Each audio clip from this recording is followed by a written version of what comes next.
You wanted real talk, and this is where you'll hear it. Uninhibited by the toxic influences of cancel culture, unvarnished and unfettered, unencumbered by the censorship of traditional radio, uncontaminated by big media interests. And now, Shurman Unlimited. Well, hello again. Here's another edition of Shurman Unlimited, and we're going to try something new today, something I haven't done before.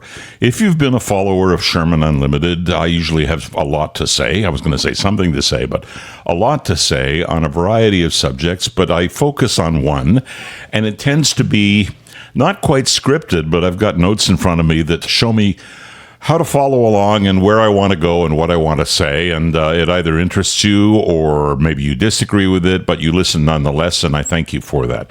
But what we're going to try today is what I'd like to do in the future and make these commentary podcasts a little bit more frequent. And that is to simply ad-lib on the basis of the news of the day.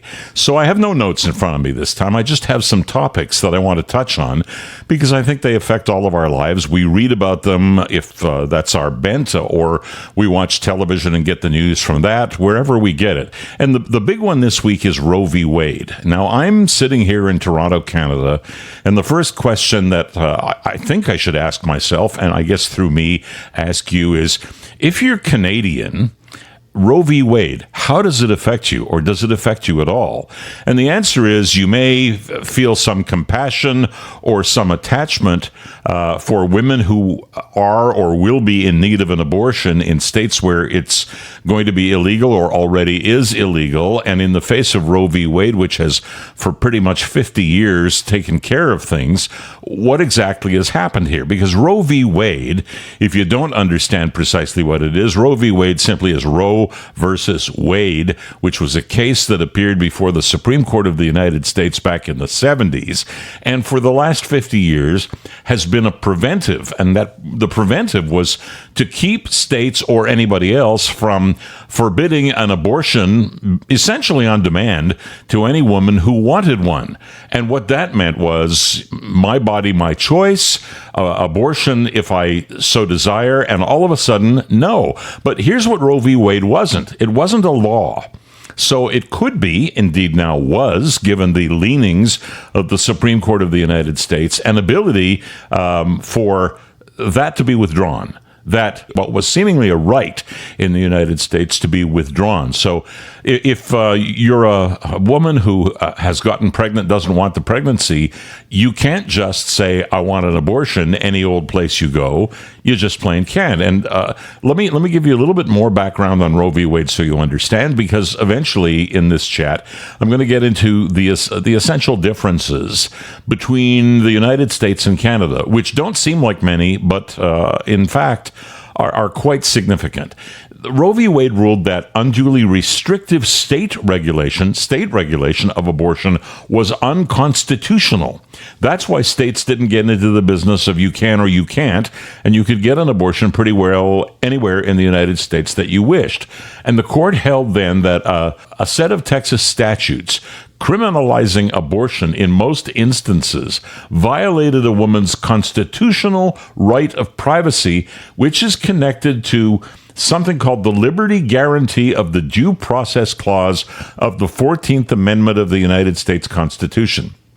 Well, they've taken that and it sounds pretty legal, and it was. They've taken that and turned it around. How could they do that? The United States Supreme Court is composed of people who are nominated by a president in office, and it so happens that during the term of President Trump, 3 justices either stepped down or died, and he had the opportunity, unlike most presidents, to appoint not 1, not 2, but 3 justices, and he did, and all of them are definitely conservative thinking and conservative leaning, and that's where this change has come from. So it hasn't made abortion illegal, it's just made it more difficult. So if a woman wants an abortion in the United States, she could always come to Canada. There's an expense involved because OHIP, for example, in Ontario, or Quebec Health or BC Health don't apply to anybody from outside the country, so they'd have to pay, and they'd have to have accommodation in a hotel, and they'd have to pay for their airfare or drive if they were in close proximity. It makes it difficult. They could also look at a neighboring state. For example, right now, the way things stand, Connecticut is a state that does and will permit abortions. So if you're over in the central part of the country, say North Carolina, you can drive to Connecticut and get an abortion. Also presents some displacement. So you could say to yourself, isn't it time that they looked at the law and created something that was fixed in law? And the answer is, yeah, that would be great if it weren't for the fact that the American state of affairs right now is such that there's no agreement in the houses of Congress. There's no agreement in the Senate, and there's no agreement in the House of Representatives. And if you were to see something that gave people the rights that were inherent under Roe v. Wade come back, it would typically be necessary for the Democrats to rule the roost in that instance. And the Democrats are sitting on tenterhooks because midterm elections come later this year, this fall. And given the record so far in elections, single elections that have come along, you've seen people like Dr. Oz get elected or not elected, but win a primary, which suggests that he, who is a Republican, will be elected come the fall. Democrats, represented by their president, Joseph Biden, he's got the lowest ratings, I believe, of any president at this stage in his presidency in history. So it's not looking very good for the fall midterms, and that means that Democrats will lose in both houses of Congress. So if you think there's going to be a bill anytime soon that puts abortion on an equal footing with, say, Canada or most of the countries in Europe, all of the countries in Europe, I guess, it just ain't going to happen. Because Congress is in gridlock, and it looks like it's permanently in gridlock, and certainly will be so for the ensuing 2 years starting January, with Biden still occupying the presidency and Republicans running the Senate and the House of Representatives, or so it seems. So little chance for any change on the abortion front, despite the fact that there are a lot of people making a lot of noise. Let me be clear. I am a conservative thinking person, but I have always been pro-choice. In Canada, we don't have a law that says specifically that you can go get an abortion, but we do have a constitution of a sort called the Charter, and we also have a Public Health Act. Now, Canadian law on abortion, and this is interesting compared with, say, vaccine mandates, where in some instances, vaccines were being forced on people. You're not supposed to be, in a country like ours, forcing anybody to take any medical procedure or forcing anybody not to. So it's a juxtaposition for sure. But we have a Public Health Act which addresses abortion and no abortion law per se. Canadian rights at this point are safe. So if you want to feel bad about the United States and the overturning of Roe v. Wade, by all means feel bad, but don't believe that it is coming to Canada anytime soon or anything like it is. We are staying the way we are.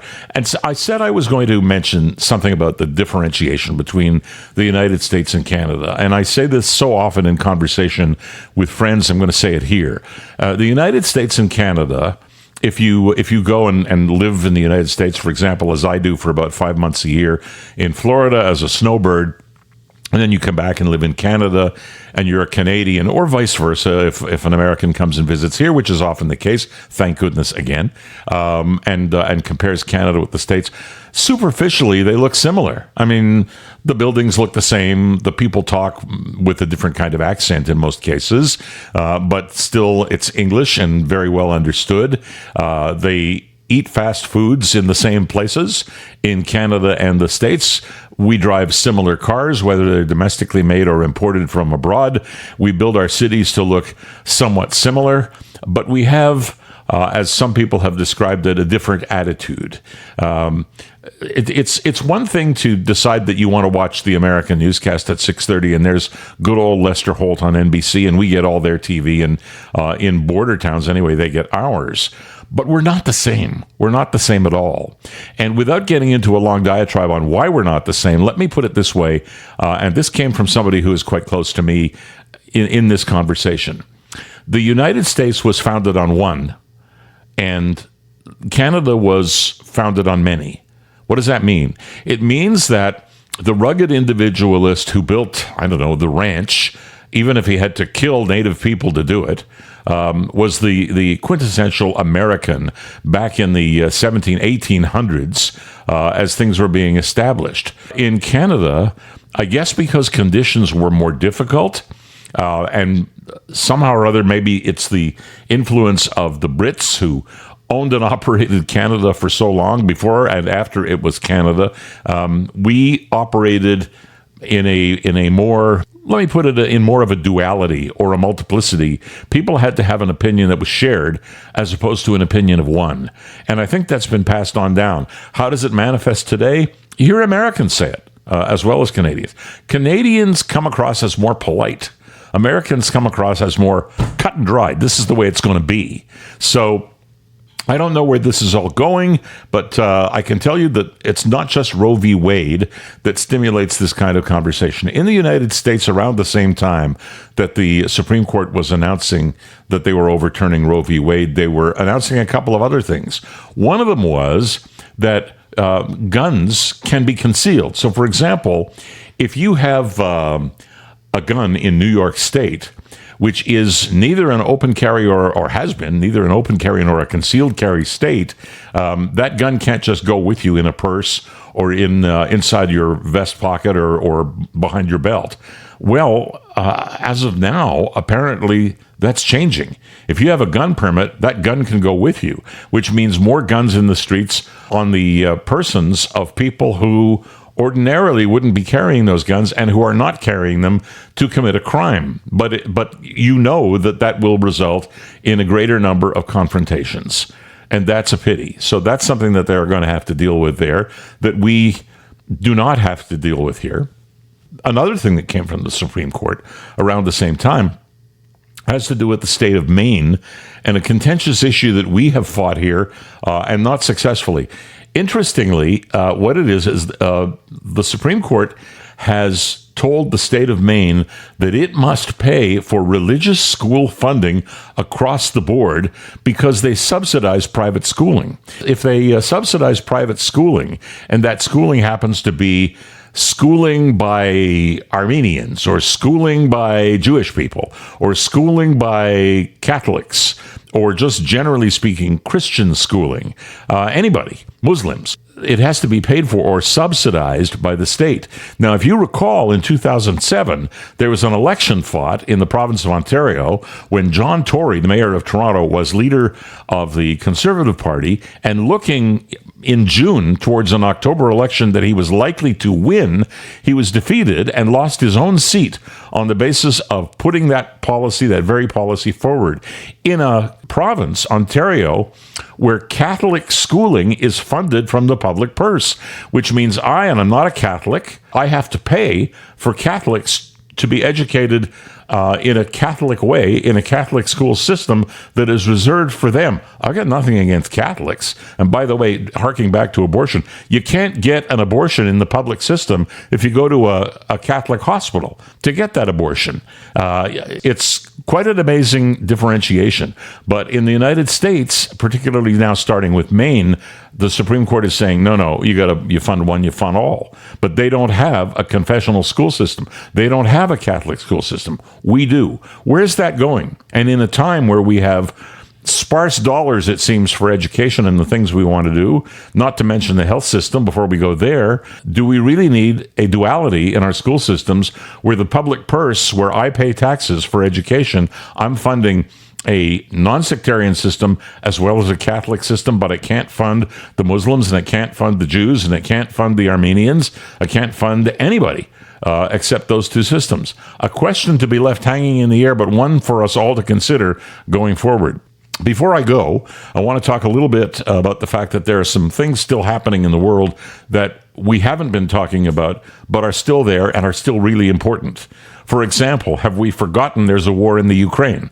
It is not any less of a war, arguably a more difficult war with an awful lot of territory, especially in the eastern side of that country being held by the Russians at this point, and no sign of it being over. and not as much talk, or really very much talk at all, about the war in Ukraine here in Canada at this point. Meanwhile, our Prime Minister continues to jet the globe. He was in Rwanda over the course of the recent few days for a Commonwealth meeting where he pledged $500 million. I could say $500 million more dollars for global food security. Half of the $500 million went for that, and the other half for global health, including gender equality and reproductive health. How coincidental. And I say to that, yeah, we need gender equality, we need reproductive health, and we need everybody in the world to have food security. However, there are people living in Canada right now who don't have food security. Doesn't charity begin at home? That's about it for this week. This has been a bit of an experiment for me, a new kind of format where I not only do commentary, but I do it from the chest. In other words, no prepared notes, just a little bit of reading and thought. My opinions, not necessarily your opinions, but that's the whole idea. You tune in, you listen, you decide where I'm right and where I'm wrong. You can scream at your phone or your computer or whatever you're listening to this on, maybe yell in your car, or you can applaud me, whatever you want to do. But the whole idea is to stimulate the discussion on the news events of the day, and you can get in touch with me and tell me what you think. Maybe give me some suggestions on future topics you'd like to hear me explore, and you can get me by writing to me directly, info@petershurman.com. Remember, Shurman is spelled with a U, not an E, info@petershurman.com, and I'll be happy to respond as well to anything that you write. I'm Peter Shurman. That's another week on Shurman Unlimited. Shurman Unlimited. Let Peter know what's on your mind. Drop him an email. info@petershurman.com. Find future episodes wherever you find your favorite podcasts. So if you like what you've heard, tell a friend. If you really liked it, tell 3 friends. If you really hated it, tell 3 enemies. We'll talk again soon.